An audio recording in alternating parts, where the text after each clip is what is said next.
ఒక్కరోజు ఊరికి పోయేసరికి చెట్లకైతే ఇన్ని బెండకాయలు కాసినాయి. నయం అబ్బా! ఎవ్వరు తెంపలేరు. ఇప్పుడు బెండకాయలకన్నా బుడ్డ బెండకాయలు హెల్త్‌కి చాలా మంచివంట కదా!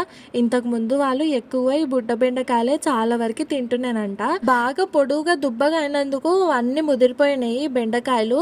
కూరకు సరిపడా చిన్న చిన్నగున్నవి కాడికి అమ్మమ్మ కోసిస్తే నేను ఇవి ఎంచుతున్నాను. ఇంకో పక్కనేమో టమాటా చారు చేద్దాం కాంబినేషన్ బావుంటది కదా అని టమాటా పళ్ళు పిసుకుతున్నాను.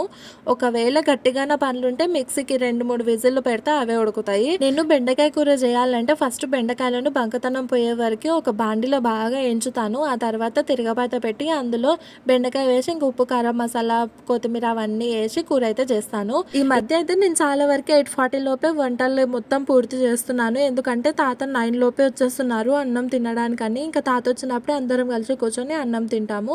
ఇంకా తర్వాత కూరలు ఉంటాయి కదా అవన్నీ చిన్న గిన్నెల అన్నీ ఊడ్చిపెట్టుకున్న తర్వాత సింకులో వేసి ఇంక అన్నీ తోముకుంటాను. తర్వాత తడిబట్ట పెట్టి అరుగు అయితే మొత్తం నీట్‌గా క్లీన్ చేసుకుంటాను. ఇంకా ఫైనల్ లెవెల్ వచ్చేసి ఇల్లు ఊడ్చుకోవడం. అరుగు మీద ఉన్న చెత్త కిందకి దులుపుకుంటా కదా!